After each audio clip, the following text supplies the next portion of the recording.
कल्याण जवळील अटाई परिसरात रंजना पाटेकर या वृद्ध महिलेची दागिने चोरून तिची हत्या करण्यात आल्याची घटना घडली होती। या घटनेमुळे शहरात एकच खळबळ उडाली होती। या प्रकरणी खडकपाडा पोलिसांनी गुन्हा दाखल करत तपास सुरू केला। तपासात काहीच धागेदोरे नसल्याने पोलिसांसमोर आरोपीला पकडण्याचं आव्हान उभं टाकलं होतं। पोलिसांनी या परिसरातील सराईत गुन्हेगारांची चौकशी तांत्रिक उपास करत अखेर खडकपाडा पोलिसांनी वृद्ध महिलेची हत्या करणारा चांद उर्फ अकबर मोहम्मद शेख याला बेड्या ठोकल्या आहेत। तपासादरम्यान अतिशय धक्कादायक माहिती समोर आली आहे। चांद शेख याने याआधी देखील हत्येच्या गुन्ह्यामध्ये 9 वर्ष शिक्षा भोगली होती। 9 महिन्यापूर्वी सुटका झाली होती। सुटून आल्यानंतर त्याला मोमोज विक्रीचा व्यवसाय सुरू करायचा होता। पैशाची चणचण असल्याने त्याने चोरीच्या उद्देशाने या वृद्ध महिला रंजना पाटकर यांची हत्या केली। त्यांचं सिनियर पीआय वाघमोडे, पीआय शिवले, स्वतः ते आयो आहे या गुन्ह्याचे, आणि आपली डीबीचे सर्व एपीआय विजय गायकवाड, अनिल गायकवाड, सर्व टीमनी मागच्या 12-13 दिवसांमध्ये अहोरात्र मेहनत घेतली। आणि त्याच्यामध्ये जो अटक आरोपी आहे त्याचं नाव आहे चांद उर्फ अकबर मोहम्मद शेख।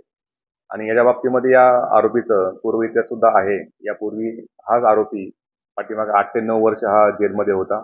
कोळशेवाडीची एक 122/2014 हा 302चा म्हणजे खुनाचा एक गुन्हा त्याच्यावरती दाखल होता। आणि त्या खुनाच्या गुन्ह्यामध्ये सुद्धा आपली शिक्षा झालेली होती आणि तो 9 वर्ष जेलमध्ये, आदरवाडी जेलमध्ये होता। तो मागच्या 7 ते 8 महिन्यापूर्वीच त्यातून जेलमधून सदर गुन्ह्यामधून तो सुटला होता। आणि तो नव्याने त्या अटाळी भागामध्ये ज्या ठिकाणी घटनास्थळ आहे त्याच्याच भागामध्ये तो राहण्याकरता गेला होता। आणि त्यांनीच हा खून केल्याचा आमच्या तपासात निष्पन्न झालेला आहे।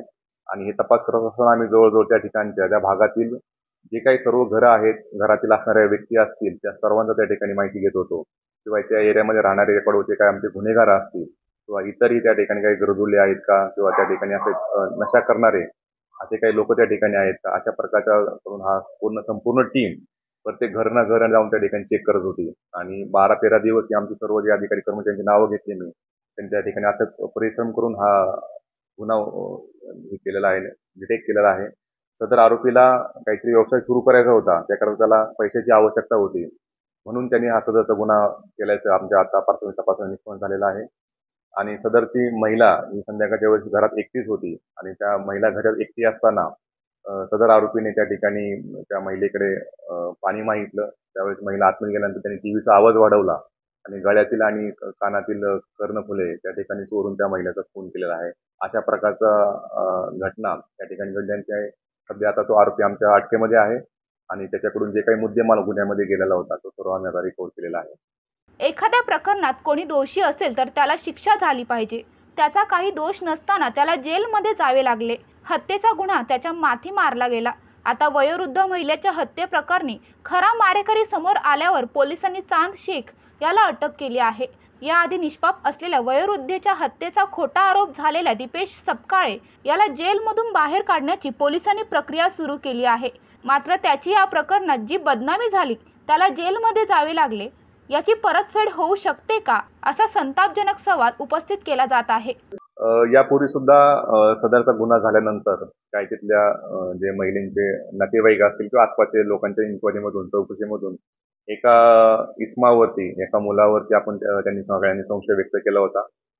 तो मुलगा हा त्या शेजारीच राहणारा होता आणि त्यांनी यापूर्वी सुद्धा त्यांच्यामध्ये काही वाद झाले होते आणि चोरीचा सुद्धा त्यांनी प्रयत्न केलेला होता। त्यावरून सदर आरोपीला, संशयिताला आम्ही त्यामध्ये अटक केलेली होती। त्याची सुद्धा पोलीस रिमांड यामध्ये घेतली गेली होती। पण नंतर तपासण्यामध्ये लक्षात आलं की त्या ठिकाणी त्याचा रोल जो आहे तो गुन्ह्यामध्ये निष्पन्न होत नव्हता, म्हणून त्या सदर आरोपीच्या वरती पेक्षाही आम्ही इतर कोणता आरोपी आहे का याबाबतची आमची तपास केंद्राने पॅरलल तपास करतच होती। आणि त्या तपासामधूनच आपण हा नवीन आरोपी निष्पन्न झालेला आहे। सध्या जो पहिला संशय आरोपी अटक केलेला जो होता तो सध्या आम्ही सध्या जेलमध्ये आहे, एमचार मध्ये आहे। आम्ही आता लवकरच त्यामध्ये सदर आरोपीच्या बाबतचा जो आमचा रिपोर्ट आहे की हा नवीन आरोपी अटक झाल्याबद्दलचा तो आम्ही कोर्टात देऊ, जेणेकरून त्या गुन्ह्यामधून आपण त्यांना बाहेर काढतो। ब्युरो रिपोर्ट, जनशक्ती, कल्याण। अरे, तुम्ही अजून आमच्या चॅनलला सबस्क्राईब नाही केलं तर लगेच जनशक्ती चॅनलला सबस्क्राईब करा आणि बेल आयकॉनवर क्लिक करा आणि रहा अपडेट।